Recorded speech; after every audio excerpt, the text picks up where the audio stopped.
It all started when my car broke down on an empty road surrounded by miles of dense forest. No signal, no passing cars, just me, stranded, with the night closing in. The only option I had was to walk, hoping to find help or a house nearby. The deeper I ventured into the woods, the more the air felt wrong, heavy, like the forest itself was watching me. After what felt like hours, I stumbled upon an old cabin. It looked abandoned, roof caving in, windows shattered, and vines creeping up the walls. I didn't want to go in, but the dark was setting in fast, and I had no choice. Inside, the air was stale, and the floor creaked under my every step. That's when I saw it, a strange dreamcatcher hanging by the window. It wasn't like any dreamcatcher I'd seen before. The feathers were tangled and darkened with age, and the wooden frame was etched with bizarre symbols. I don't know why I took it. Maybe it was curiosity, or maybe I just thought it might be worth something. Either way, I stuffed it into my bag and left. That night, I couldn't shake the feeling that something was off. When I finally fell asleep, the dream hit me like a freight train. I was back in the forest, but it wasn't the same. The trees seemed alive, their branches twisting toward me like skeletal hands. That's when I saw it, a figure standing in the shadows. Its eyes burned red, and its claws glinted in the dim light. Then it spoke. Nick, its voice was low and guttural, like it came from the depths of the earth. You can't escape me. I woke up gasping for air, my heart pounding like a drum. It was just a nightmare, I told myself, wiping the sweat from my face. Just a nightmare. But the next night, it happened again. And the night after that. Each dream felt more real, more intense. The figure got closer every time, chasing me through endless forests, crumbling cities, and fiery wastelands. I'd wake up drenched in sweat, my screams echoing through the empty house. Then one morning, I noticed something that made my blood run cold, a scratch on my arm. 3 long, jagged lines, fresh and stinging. I didn't know what to think. Was I sleepwalking? Hurting myself?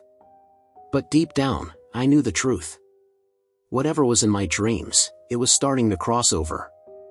Desperate for answers, I turned to the internet, scouring forums and blogs for anything about dreamcatchers and nightmares. That's when I found a story about a shaman who cursed a dreamcatcher to trap an evil spirit. If disturbed, the spirit would escape and haunt whoever broke its prison. The symbols. The strange, ancient symbols on the frame, I'd wiped some of them off when I cleaned the dreamcatcher. I needed help, fast. I found a spiritualist in a nearby town who agreed to see me. She was old, her eyes sharp with wisdom and something else, fear. When I showed her the dreamcatcher, she backed away like it was toxic. You've invited something dark into your life, she said. It feeds on fear. If you lose to it in your dreams, it will claim your soul. Then how do I stop it? I asked, my voice barely a whisper. You must face it, she said, her expression grave. Defeat it in the dream world. That's the only way. That night, I prepared myself.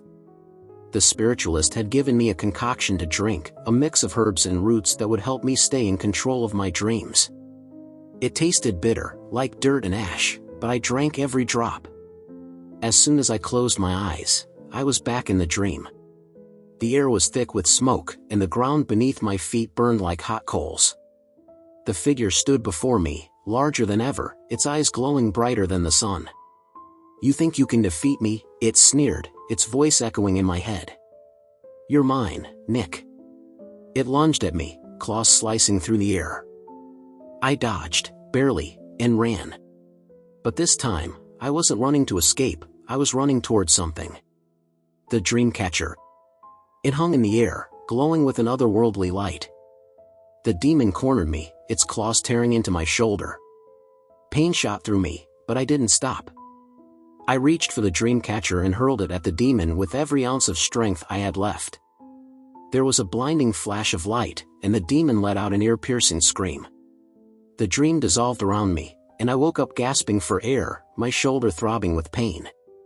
I burned the dreamcatcher the next morning, watching the flames consume it until there was nothing left but ash. For the first time in weeks, I felt free. But as I drove away, my car radio crackled to life. A voice whispered through the static, low, guttural, and unmistakable. "I'll be back, Nick." And just like that, the fear was back too.